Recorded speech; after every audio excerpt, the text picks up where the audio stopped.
What is up, everybody? Welcome back to another episode of the Triple H podcast. Happy Hour Hoops, your one stop shop for enjoying a cold beverage, listening to our ice cold basketball takes.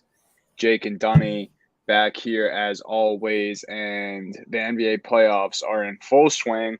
Crazy games, crazy series. Let's start with a little news and notes here. Jake, this is actually really cool. This kind of came out of left field for me. I don't know if you saw it on the horizon at all for being implemented, but the new conference finals Yeah. MVP awards are being brought into the NBA. There will be the Larry Bird trophy and the Magic Johnson trophy for their respected conferences. Larry for the East, of course, and Magic for the West. What do you think about this? I think it's a pretty cool twist the NBA is putting on the playoffs.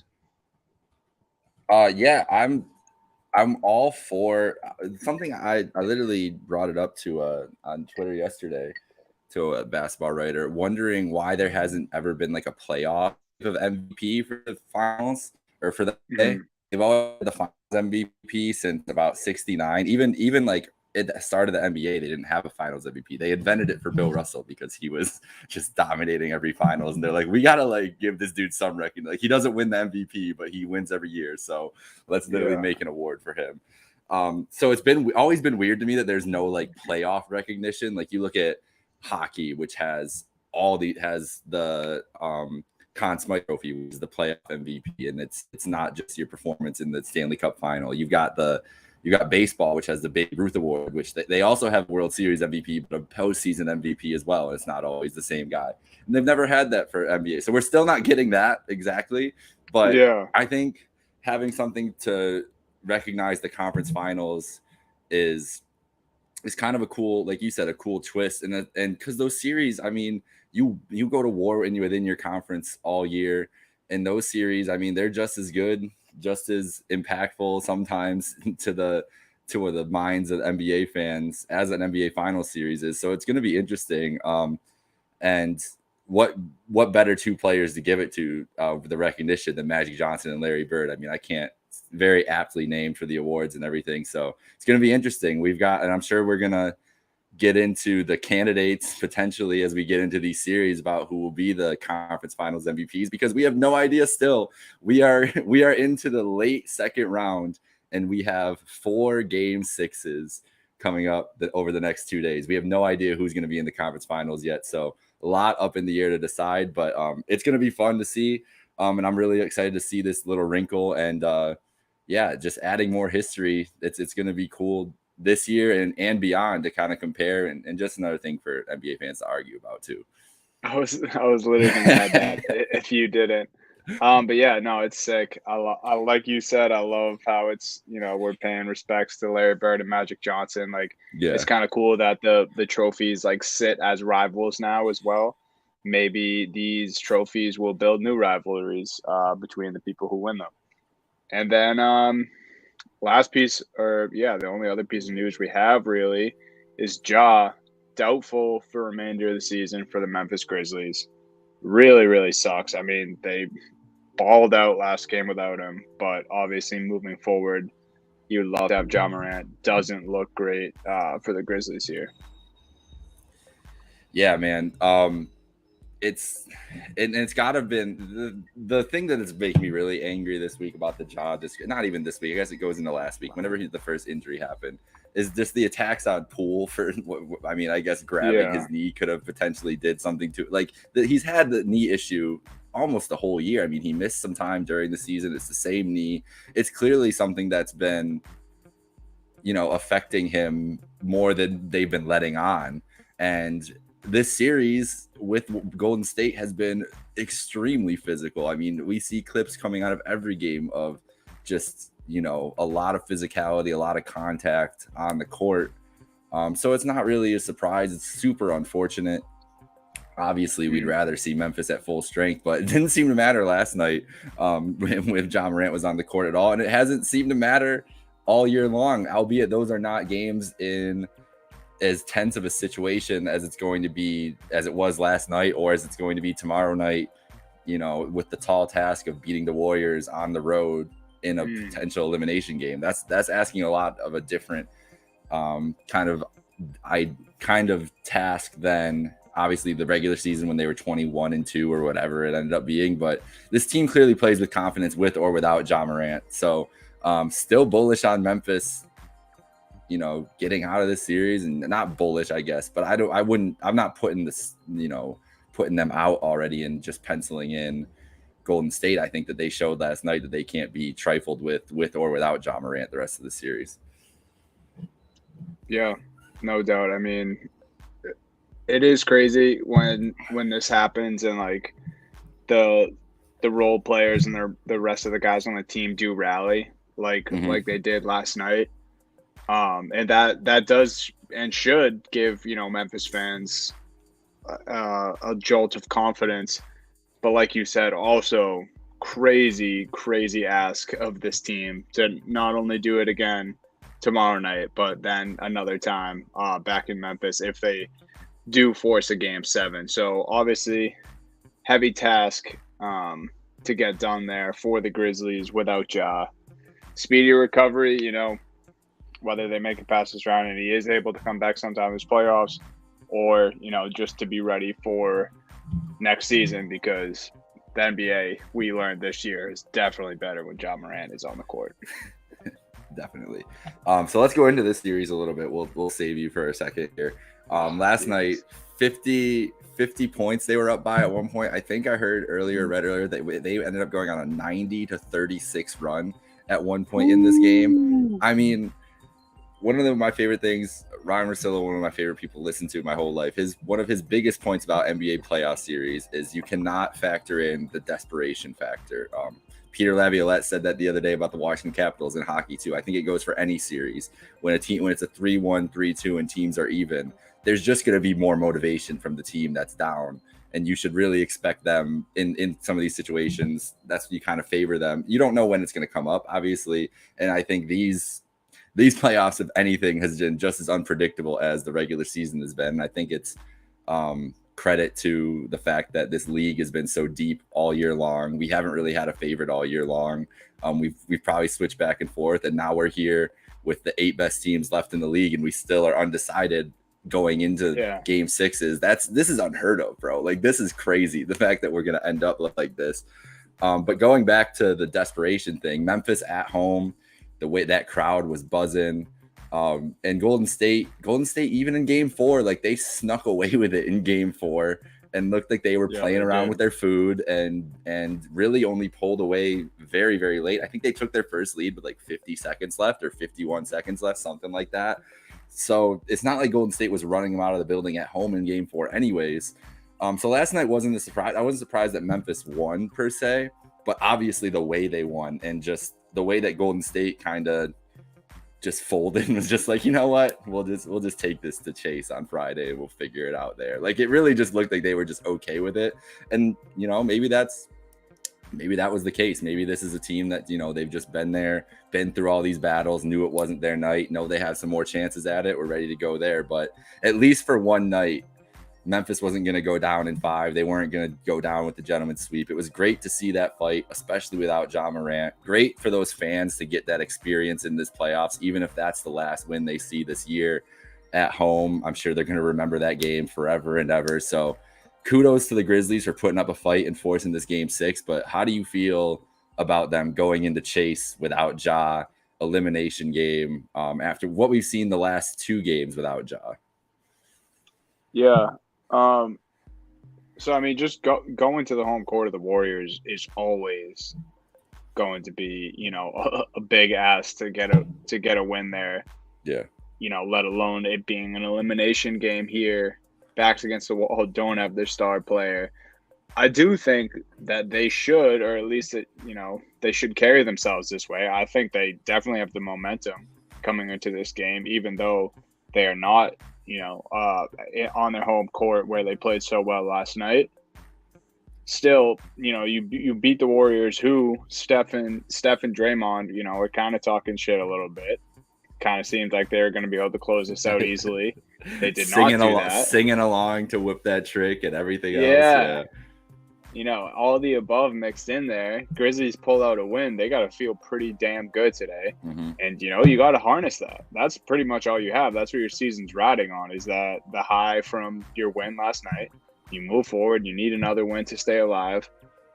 So, I think if talking realistically, I think I'm going to assume the Warriors win, but, you got to give the Grizz their props, and they got to go in thinking they're going to win, and they probably will. But I like how, you kind of gave props to Grizz fans, the guys stepping up on the Grizz, with Ja not there. It really is interesting. Like, if you're not, like, you talk about the other guys on the team, if you're not like, someone like me or you, or just a casual playoff or NBA watcher, like guys like D'Anthony Melton had 10 points for the Grizz last night. Zaire Williams had 11 points. Mm-hmm. John Conchar, I bet you none of our listeners know who that is, had 9 points. Brandon Clark, he gets good minutes for the Grizzlies. He had 11. You had 3 guys who had 20 plus. Like, they just played team basketball. Mm-hmm. And that's something which, honestly, a lot of teams in the NBA can't do that really. With the amount of star player we have, we have a league here where teams rely heavily on their best player. The Grizzlies, like you said, have shown in the regular season they can do it without Ja. Of course, they're probably better when he plays. But now they're tested in the playoffs and the regular season. They can win without him. They play team ball, so you got to hang your hat on that, go into Golden State and try to get a dub. It's gonna be fun, man. I can't wait to see Chase rocking. A lot of drama. A lot of drama. It's gonna be a very, very good atmosphere there. Honestly, I'm gonna take the Warriors spread tomorrow night. I don't even know what it is, but I'm gonna take it because I feel like whatever just happened in Game 5 very well could happen to Memphis in Game 6. Kind of feels like the Warriors, maybe they'll take it serious. Like, the Warriors do this all the time. This is not this year Warriors team. This is the last 7 years Warriors team where they will mess around with teams when they don't really think that they are on their level. And I don't think that they've thought since Ja has been out these last 2 games that Memphis can touch them. Game 5 was definitely a wake up call in that manner. And so I think that's where we're going to come back a Friday night. Chase, Golden State locks it down, gets out of here, and moves on to the conference finals. I think that's where we're looking to. But yeah, kudos to Memphis, and kudos to that crowd last night and just everything else. I'm happy for them that they got that experience. And, this series has been one of those learning experiences. You got to take these hard lessons. We talked about that all playoffs, especially these young teams. This is a young team that really had to go through these lessons. You even look at it at the end of that Game 4 where they just didn't know who the guy was without Ja. They didn't know the pecking order, didn't know the hierarchy, and it really showed. Dylan Brooks just chucking up shots like nothing, even Jaren Jackson and on that block at the end by Draymond, like that just looked like a hero ball play. Like, it didn't look like it was the design play. It didn't look. It was just him like, I'm going to try to drain this 3 even when it really has no chance. And Draymond knew he was going to do that. So those are the learning experiences these teams you just naturally have to go to. And so it's more and more looking like Golden State going to move on to the conference finals where they have been so many times, and they'll move to 20-2 in series with Clay, Draymond, and Steph on the court, which is just ridiculous, just an absurd stat. So yeah, it's going to be a fun one tomorrow night. There's another maybe not as fun one tomorrow night for you, Dunny. It's going to be a pressure cooker in Milwaukee, Wisconsin. Bucks, Celtics, Game 6.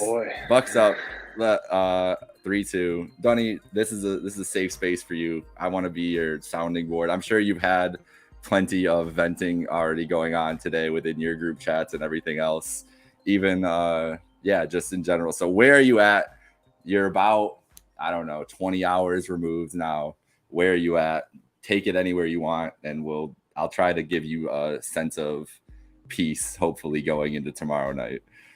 Oh, yeah. I mean, they had worse collapses at the beginning of the season, but the Celtics last night in Game 5 against the Milwaukee Bucks had an all-time collapse moment, from coaching to players, all starters, the bench guys who were in there in the fourth quarter. I mean, they had this game, man.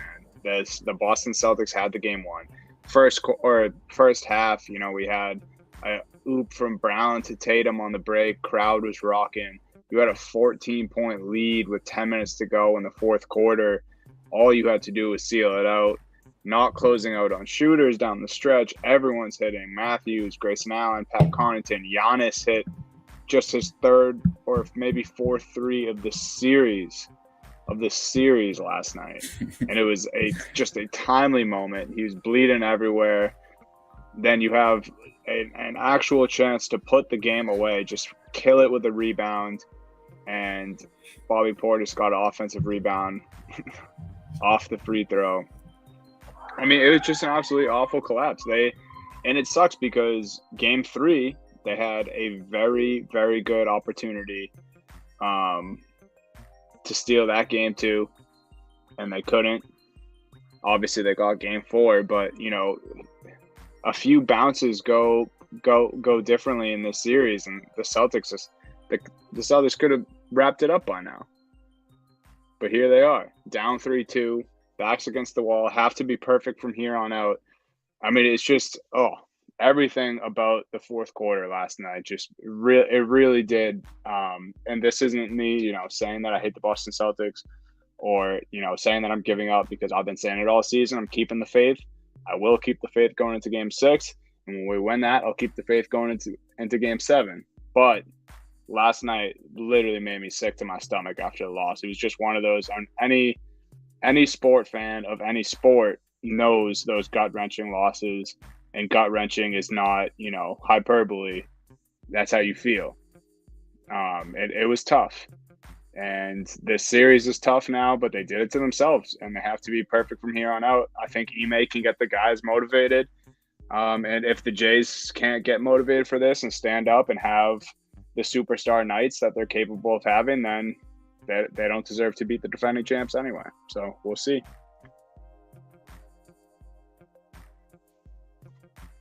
Oh, are you muted, or can I just not hear you? Nope, I'm muted. As I'm wearing this Buffalo Bills hat, I can relate to a gut-wrenching playoff loss very well, especially this year. So that being said, I texted you guys literally right away saying I'm sorry, because it just was the missed free throw is just one of those moments where you're just like, you're thinking about the possibility of it, like as like worst case scenario, because you're a sports fan, you're always thinking a worst case scenario, but you're like, but nah, like even if it's Giannis, like even if he misses, like we'll be fine. And then it just breaks down the way it does. Robert Williams not being in this game, the last 2 games. I mean, if he's out there, does that scenario potentially even go there? Because he's the guy, he's obviously on the court, and it's just so many factors that are just, you think about and look down the line and everything. It's brutal every way you look at it. I think one of the things that you said though is why I'm encouraged. And here's the thing too. You said you haven't checked NBA Twitter or any Twitter at all today, and I've listened to stuff today and everything. And honestly, it's driven me nuts this whole round, is that it's the overreaction to every game. It's like, oh man, this series is done. Oh man, this series is done. Like, these teams are too good. They're too close, and it's a playoff series. Like, someone has to be leading in a playoff series eventually. Like, to get to a game 6, somebody has to be up by a game. It doesn't mean that the series is over by any means. No. And so everybody burying the Celtics today and whatever else, just because they're going on the road for a game 6 against Milwaukee, has not been watching this series close enough, where Boston has basically been the better team 4 out of the 5 games, I think, so far. I think they were the better team all night last night, besides the stretch in the fourth quarter where they just, I mean, I don't even know, man. I don't know what. I think it's just normal. I think it's just what we've seen from this team in the past, just all the old bad habits creeping up at the worst time, which happens to teams that have been together for a while, especially in these kinds of moments. And this is a team they're facing too, which has been through all the battles just like them, obviously is mentally strong, went through these things last year, went through a series like this last year with Brooklyn, where it was a battle back and forth all the way through. Wasn't Milwaukee down? I don't remember, but they lost game 5. Wasn't that the crazy, or I think they were down 3-2 to Brooklyn. I don't remember. But regardless of that, they've been through these different battles and everything. So it's a team that is not going to slip up in these occasions. You really have to have the killer instinct. You have to step on their throat. Everything else, that's not what you saw last night. That's obviously disconcerting. But they really have been like the better team for four games. They were the better team all of game 4 and snuck out with that win there. I think game 3 they were right there, or game 1 even, really, like, it was a 10-point game most of the time, but it was just a historically bad shooting performance. And and I hate starting a series on a Sunday afternoon if it was my team. Like, just any afternoon starting a series, or even in general, like, you just know like some chicanery is going to go on shooting the ball, just because, guys, it's not normal. Like, it's just not normal for guys. No and flow. That's in a game 7. If we get to a game 7 on Sunday, I bet you it's at, it's going to be at 1 o'clock or 3:30 or something Probably like that again. So maybe that's the redemption from there. But I really think Boston has just been better. They look like the better team, especially without Middleton. Obviously, it hasn't shown up in the series scoreboard. And let's give credit to Milwaukee. Give credit to Giannis, Drew Holiday. I mean, those two they've been so outstanding. Drew has taken way more shots than he's ever been accustomed to, but they've needed it because those other guys, they really can't count on a Connaughton. Huge last night. Yeah, and huge last night. So the last play as well. There's a lot of blame going around to Marcus Smart and everything for just, the last sequence in general. And it's a lot. And we talk about old things popping up about the Celtics. It was basically all the old bad Marcus Smart habits that popped up within the last 30 seconds. Dumb. And I think that's why it's the most frustrating from that point. But Derek White also, it looked like that was not the inbounds plan to begin with. Like, it wasn't supposed to go to Smart even to start that play. And that's maybe where the business kind of started going down. Like, I feel like I told you guys earlier, like, you got to put the ball in Tatum and Brown's hand. And I would hope that was Ime's plan in the first place. But it was just the whole trend and the whole theme of that fourth quarter was that they just weren't ready for that. That being said, though, we talked about a desperation factor for the Memphis Grizzlies last night. Mm-hmm. This is a team. This is basically the epitome of what the season has been for the Celtics. This whole series, like, starting off shit, bouncing back again, getting knocked down again in like the worst way possible, and now you're faced here, looking up at this, what looks like a unclimbable hill to or whatever. I don't know. That's not a word, but you know what I'm trying to say here. Yeah, I know what you mean. And I don't think it is at all. Like, I think going into tomorrow night that Boston is going to be as confident as they have been all series, just because of the way we've seen them kind of react to these performances in the second half of the season, right? Like, you talk about the vaunted players only meeting happened after the worst collapse. We literally, one of the worst regular season collapses we've ever seen against the New York Knicks. This is basically the same thing. It's not the same. It's a different scenario, obviously more pressure, higher stakes, everything else. But it's a similar situation. And we've seen this team come together and then play the best basketball they've ever played together after that. And I also think, I love my sports karma stuff, everything else. Milwaukee still has to pay for some reason for trying to duck the Nets and not getting a game 7 at home. That still needs to come to play. So my sports karma gives me belief that Boston is going there. And if we're going full, I'll go full with the Boston story that I've been trying to just harp on for how long, dating back to 2017 when they were up on the Cleveland Cavaliers 3-2, and now it's flipped around the exact other way, down 3-2 against the best player in the world again, and it just feels like it doesn't feel anything close to over. This just feels like what this series was always going to be. It was always going to go 7. It was always going to be a war with these teams just trading blow after. It's a heavyweight fight. Someone had to be up 3-2. Someone had to catch a break earlier in the series to get up 3-2. Milwaukee has caught those breaks so far. That's the thing. Like, Boston hasn't caught any breaks, really. They really haven't. Like, Milwaukee, I guess, whatever. Middleton's been out, but he's been out the whole series. That's not really losing a break. Like, he didn't even play part of the last series, too. Between Smart being out for a game, Rob being out 2 games, between everything happening in game 5, it just feels like Boston is due to get something like that. Now, from a basketball perspective, I don't think they need to change anything because they were in control of that game the entire time. They were really in control, so they just need to get back to themselves, look inwards, not outwards, get back to what they do best, they're going to be so motivated. That team, like, you know how they you know better than their anybody. offense You know better than anybody what they're gonna be, their mindset's gonna be going into tomorrow night. Like those guys, like the three especially, Tatum, Brown, and Smart, going into tomorrow night. Like the wars they've all been through, everything they've seen. I just have a hard time believing that they're just gonna go out with a whimper. Like I don't see it. I don't see it. Yeah, my biggest gripe down the stretch the other night is just them just kind of abandoning their team offense. And you know, I'm fine with Tatum kind of creating his own shot pretty much whenever he wants to.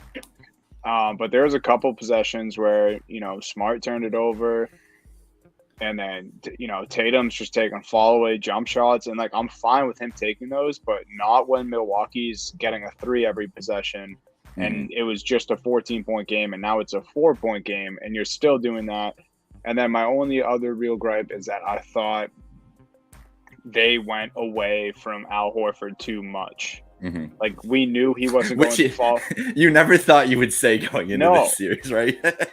But the man just had 30, and he was unconscious the night before, and literally, or the game before, and got your whole team motivated on the road with a dunk on Giannis, and then put up a playoff career high. And then I think he had 8 points last night. I just wanted a little more pick and pop action, looking his way when a guard switches onto him. There's a lot of opportunities where they missed that because, you know, either Derek White didn't see him or Tatum was just looking for his own shot. I mean, they know this. You know, I don't have to tell them. No one has to tell them. They obviously need to play better as a team just overall if they want to beat Milwaukee. I mean, Milwaukee is the defending champs. That's something I also don't want to get twisted. I was, you know, like I said, sick to my stomach last night after the loss, pissed, everything in between. My final tweet that I sent off before I got off my phone for the night, I tipped my hat to the Bucks. I'm not going to be, you know, this fan where I'm upset about the Celtics and pissed at the Bucks. The only thing, you know, as a Celtics fan, yes, I try to be impartial because I kind of like to think that I cover the entire NBA here on Happy Hour Hoops. We talk about every team. You know, I try to not let my bias show all the time. But sometimes it does. I've gotten frustrated with Giannis's whistle in this series, but otherwise that's about it, man. Like, Drew Holiday saved the series saved the game for them last night. His defense was incredible. Giannis has been a beast this series. I mean, whether I agree with some of the whistles or not, Giannis has been unbelievable. He's been outplaying Tatum. I mean, that should wake up Tatum for Game 6. So last night, said I tipped my hat to the Bucks. Horrible loss. Feel like shit. Signing off. So I'll give credit where credit's due. The Bucks wanted it more last night. Celtics had it in the palm of their hand, and Drew Holiday and company snatched it. And that's where I think that I feel even the better about Boston is because it felt like the champs. Like that was their haymaker. You know what I mean? Like you've seen how these series flow. Like, watch so many basketball series over time, and there's times where, you know, you have the team that has not played better, whatever, like the defending champions, those kinds of teams, and that they can grind out these series just because of that experience. And last night felt like the big blow, like their big swing on everything. The Celtics haven't gotten their big swing. The Celtics haven't had. They haven't played well this series. Like, they have not played even close. I mean, Game 2, yes, but Game 2 was just them. It wasn't their peak by any means. Game 2 was like they were on rookie mode on 2K, and the greens were just literally flowing. Yeah. They haven't played, like, their offense hasn't been their offense. I don't think has been to their peak like like at any point it was during the regular season. I think their defense has been pretty good. They've done pretty well against Giannis and everything else. So. But that's what you expected. I don't think they've played their A game yet, or their A+ game at least yet. Maybe Game 2 was an A game, but their A+ game yet. And you want to have those at the end of the series. Feels like Milwaukee has used a lot of their big swings in this series to get to this point. And you can tell, like, they're really piecing it together without Middleton on that wing, with those perimeter guys. They don't really know what they want to do between Portis, Allen, Connaughton, those guys. Holiday has helped out, and Holiday was obviously amazing. And that's just, last night, those Drew Holiday plays, that's just what's going to happen sometimes with a guy that's as equally as good of a defender as Marcus Smart. Obviously, he's one of the best defenders in the league. He's one of the most savvy veterans in the league. He's an incredible basketball. Like you said, you just can't take it away from guys with those pedigree. Like, this is a championship team. It's Giannis, who's the best player in the world until further notice. Like, sometimes those teams, it just works out for them because of those reasons. That being said, though, this has always been going 7 for me. So if Boston would have won last night and pulled away, I'd be sitting here being like, there's no way Milwaukee's losing at home in game 6. So I'm saying it the same way for Boston. I don't see them losing, going out with a whimper in a game 6. I feel pretty good. And in Vegas slipping away on them with the +1.5 now, like, it just feels Boston's going to come out with a vengeance tomorrow night. I still think it's going to be a close game. I think it's going to be a good game in Milwaukee, going to be tough. But I think we're getting a game 7 on Sunday afternoon, and sign me up. We could have 3 game 7s Sunday afternoon, because they're not. Ooh. If Dallas wins tonight, which we can go into that game here, we'll let you go on the Celtics now. There, Dallas Phoenix tonight, game 6. I looked at the schedule ahead of time, and if any of these games go 7, they're all going on Sunday. There's going to be no Saturday basketball at all. It's going to be a game set, because hockey will get game 7s on Saturday. It'll be hockey Saturday and NBA Sunday, basically, for the game 7s, the way it kind of works out. So we could have a Phoenix Dallas game 7 coming up on Sunday. This game is tonight at 9:30 later tonight. No road team has won yet in this series yet. Phoenix won all 3 games at home. Dallas won their 2 games at home. We're back in Dallas tonight. So what's your read? Do you think we're going back to Phoenix for a game 7 here? You think that do you think that Phoenix can pull one out here in Dallas? I'm going to check the referees right now, see if we can get an update on that too, because that is a big game. Yeah, man. It's funny because I have a note here from after game 4, and I said Luka is making everyone, including us in parentheses, change their tone. Because after game 4, he was, and I was like, okay, we got a series 2-2. And then I just feel like every win that the home team has got, because the only people who've been winning is the people at home in this series, the teams at home.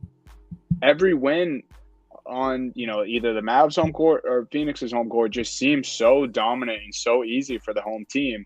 It's still hard to get a feel on this. You just assume the Mavs are going to win tonight because they're at home, and it's looked easy for them. And same with Phoenix when they're at home and the other team kind of just dies. So after game 4, I was like, oh my God, Luka is incredible. He's putting up these ungodly playoff numbers. He's literally one of the best playoff performers we've ever seen. He's only played 21 games in his playoff career. And then game 5 rolls around. Booker does his thing. Chris Paul really doesn't even have to do all that much except play make.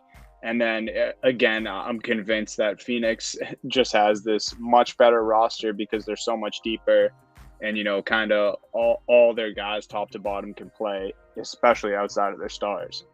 So we're headed to Dallas tonight. I think Luka's obviously going to have one of those all-timers, near triple doubles in the 30 points. And we'll see. I mean, he needs to roll guys to hit their shots. So if they continue to do that at home, this could be going 7 as well. No Scott Foster in either game tonight, which is very, very iffy. They're saving him. He hasn't really had done much this round. So that he's going to get a big moment. Might be tomorrow night. You might get him. Yeah, I think the Celtics have Tony Brothers tomorrow night.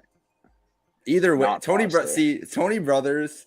Like Scott gets all the attention. Tony's they're like 1A and 1B, man. He's horrible. They're both horrible. But the benefit will be for you. Giannis is not getting no whistle tomorrow night. They're gonna want, the league is going to want a game 7, and they're not gonna give him that contact. Like I would be very hard pressed to believe that Giannis is going to get as favorable of a whistle as he got. And going back to that series, you mentioned that earlier. I want to jump back in there and agree with you, because at the beginning of the series, I was texting you guys. I was like, I don't know, like, it's Giannis. Like, he's gonna just get these calls. Like, there's some shit that is just like, what are we doing here? Like, it's kind of ridiculous at times. And I get it. He's bigger. He's strong. Like, he's stronger than most people in the league. But you can't just, like, it's not there's times that are just not basketball plays that he's doing, and he knows it too. Like the thing is, like Giannis cannot hide anything on his face. Like when you guys are watching Bucks games, you can tell when Giannis is lying. Like he can't hide things. He wears his heart on his sleeve. It's his best quality and his worst quality because you know when he's faking it.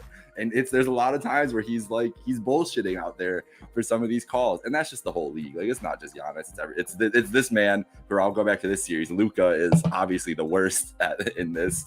He's up there with LeBron levels, and I'm saying that as a LeBron fan. Luka is he is right up there with LeBron levels of complaining to the refs, not getting back on defense, all that stuff, whatever.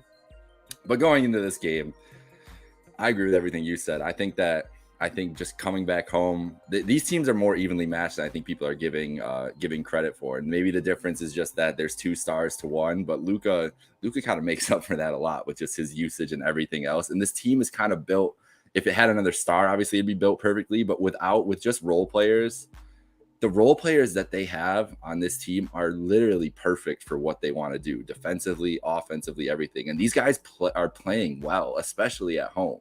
And the shots fall more at home always for these teams. Phoenix is just, everybody thought Mikal Bridges would be able to have a huge impact on this year. They're not really able to do what they want defensively with this team when Dallas is home. They really don't have an answer for Luka and the shooters and everything else. I don't think that's going to change tonight. I really don't. I think Dallas is going to force a game 7. I still got Phoenix moving on. I think this is going to be one of those weird series where it's chalk all the way through with home and you see that advantage. But I think that's just because of how, we talk about how physical the Celtics Bucks has been and Memphis Golden State. This series hasn't been, I don't think it's been as physical as that, but I just think that they're so evenly matched just by their styles and the way that they kind of attack each other, that Luka kind of makes up for the star power difference. And he's just been, he's just been masterful. Like he really has been. But I think we're going to get 7 out of this series. I think this Dallas team has been for real all year long, especially defensively, where their improvement has been the largest. That game 4, they were just locking down Phoenix. Like Phoenix had no answers. Yeah, like crazy. It was nuts. I think we see more of that.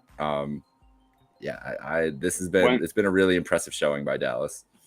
When Finney Smith and Reggie Bullock get motivated defensively, it's honestly scary because I feel like that's when they start hitting their shots too.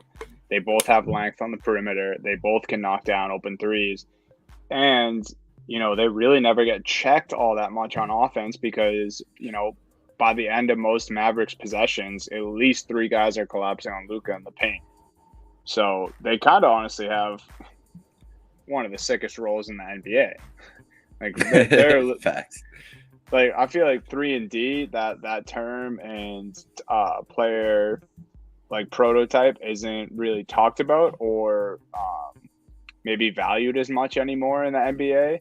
But like Finney Smith and Reggie Bullock are both, they both fall under that curtain and are both very good at doing a job like that for the Mavericks. They just need to be a little more consistent and get the confidence to do that on the road. But tonight they're home. I mean, are all these series just going 7, Jake? Is that what we're convincing ourselves here? Let's get into the last one here. We got Miami and Philly. I think let's go back. I think Golden State closes out. I think that's going to be I do too. I did tomorrow night. This one, though, I think 3 of them are. I really think Philly is coming away with a win tonight. What do you think about Miami, Philly? Oh, I don't know about Philly coming out with a win tonight. I would like for all these teams, maybe just Suns, Mavs, and Celtics, Bucks actually. But I don't know, man. The Sixers just looked, as bad as the collapse was from the Boston Celtics in their Game 5. The Sixers in their Game 5, they just never even got off the bus. There was no collapse. They should have just stayed home. You're right. Yeah.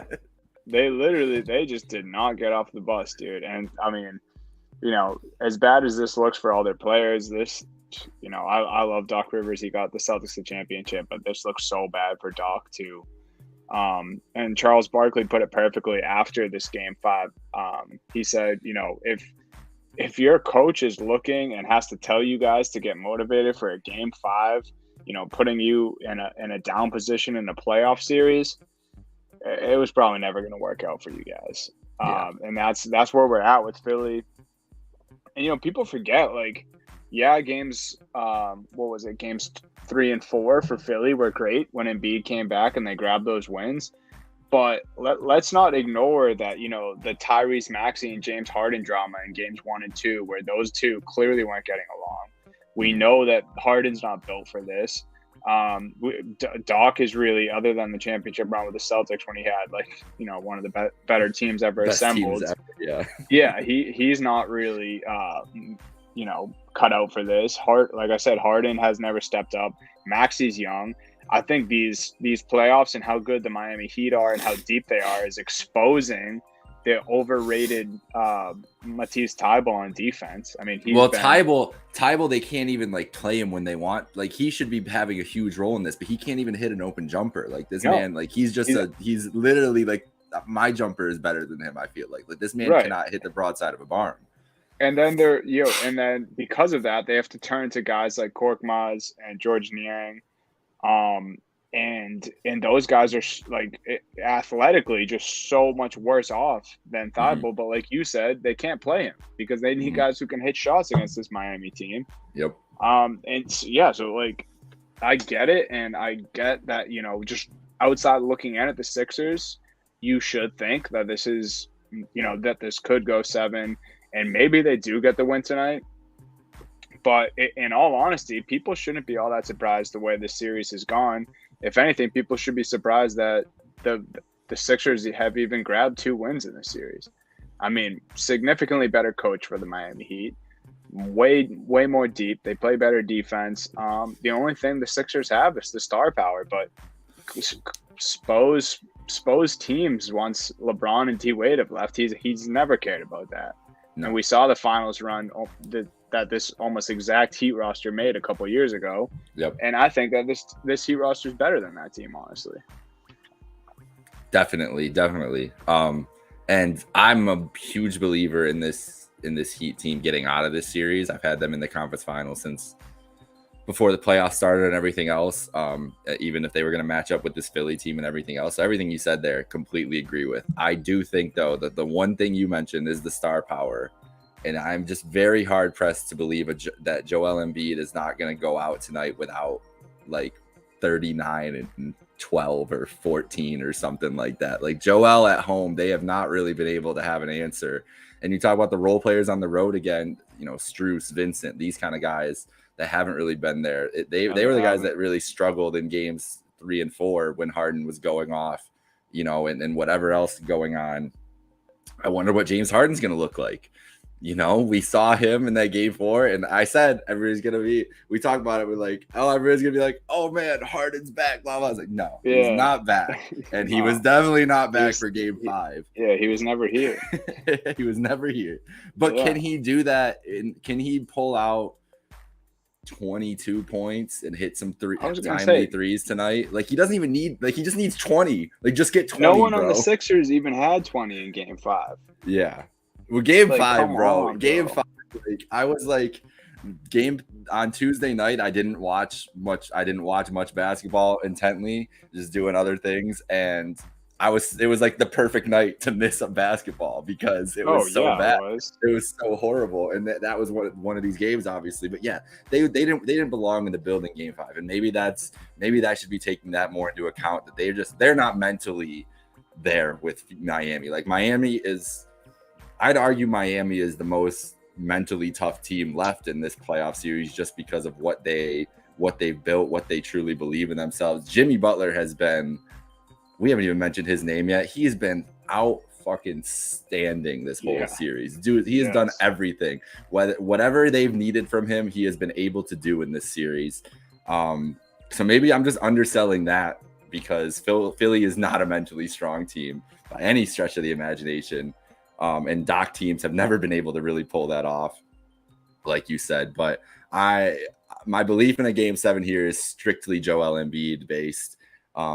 I believe in him and just willing them to at least get there and get a chance to go to a conference finals. But this Miami team, they're just so damn impressive, man. Like, and the thing is, they're going to be the underdogs no matter what, no matter who comes out of that other series. And that's probably exactly where they want to be.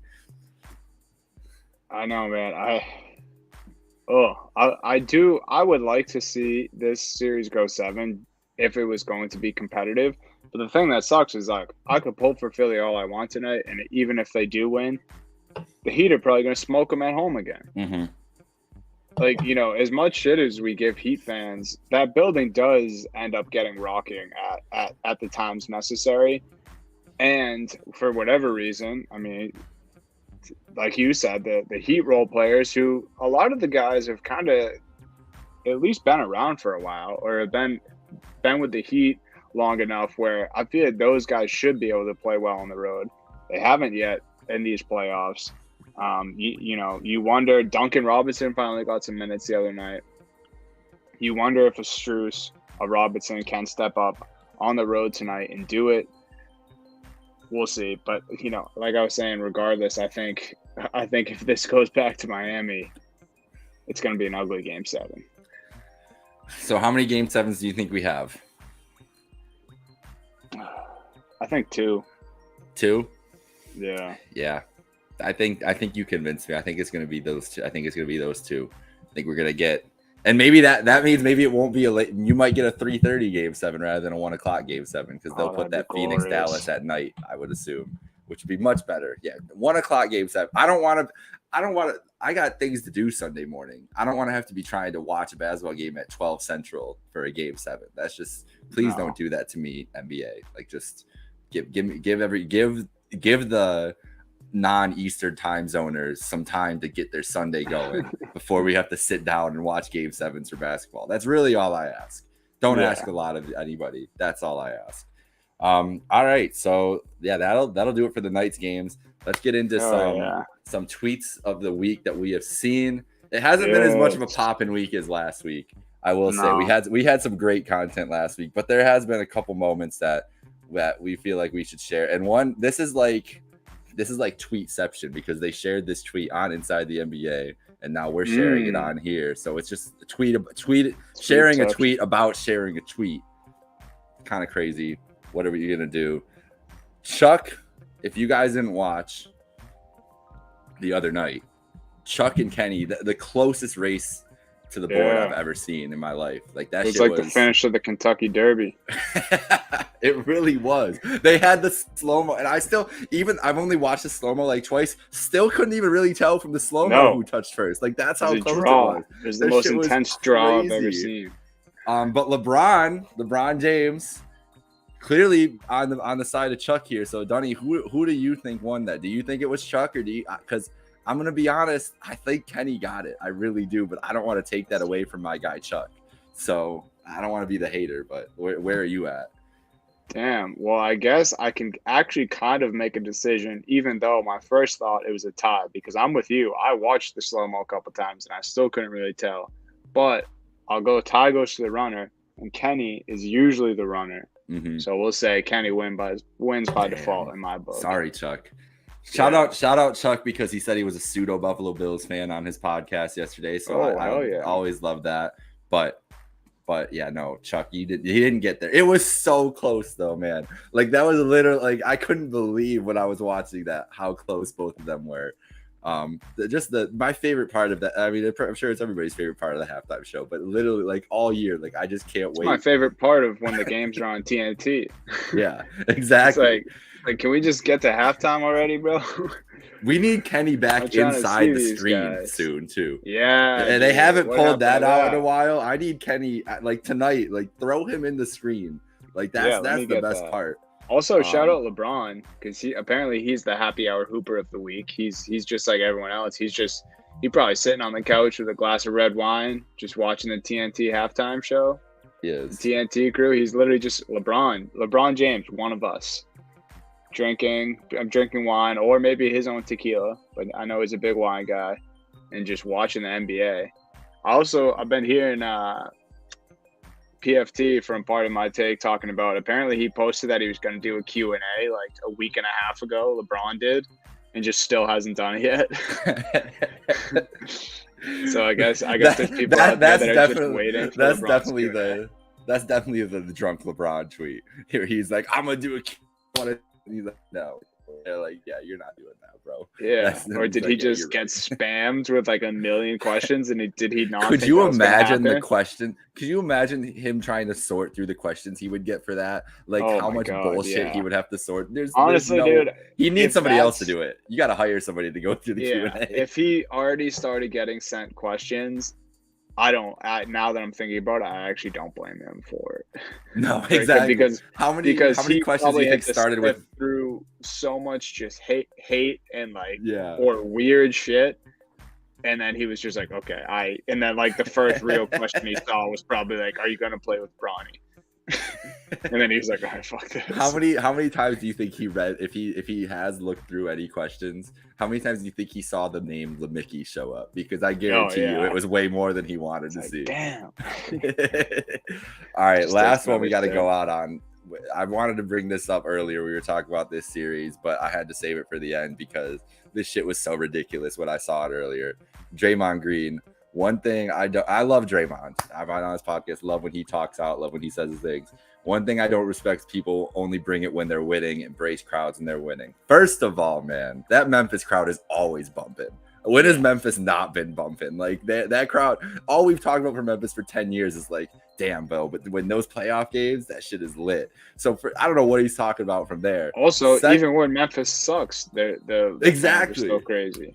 Yeah, like that is one of the best atmospheres in the league. Second of all, Chase Center game 4. These are the tweets I should have went back and found, to be honest. Game 4, everybody was talking about how Chase Center was like quiet as hell. I think I have a tweet that was like Chase. I just said Chase Library during that game. Like it literally, you could hear a pin drop in there until they took the lead late, and then Steph started hitting threes, and everybody started going crazy. Like, Draymond, what are you doing here, bro? Like you gotta, like, let's call a spade a spade. Like Chase is the most fickle crowd out there, I think, at this point. Like when the Warriors are going, it's incredible. When they're not, it's nothing, bro. So I was not happy with Draymond after this. I think that's bad karma. That's part of why I'm thinking that maybe that why it could go 7. Draymond not bringing the good karma with that one. Yeah, man. I don't know. We were just talking about like either last show or 2 shows ago, you know, how great Draymond's been, and you know, we don't have to go down that road again. But yeah, I got as great as he's been and how outspoken he is and how we love it. We are going to check him when he's wrong, and he's dead wrong about that. I think he was embarrassed about the loss. He got in his feels. He got sensitive. He got defensive, and then he said some dumb shit like that in his presser. But yeah, I mean, he was just wrong. There's really no other way to put it. Memphis grit. Yeah, and like since the grit and grind days too. Like they've been a loyal fan base. They've had great teams. They've had great playoff teams. Yeah, they haven't gone on a freaking legacy dynasty like you guys have. But yeah, Chase 10:54, literally right there in the game. It was so quiet. It was literally like it was so quiet in there when they were down. Like, what are you talking about, bro? This shit pissed me off. I was so mad seeing that today.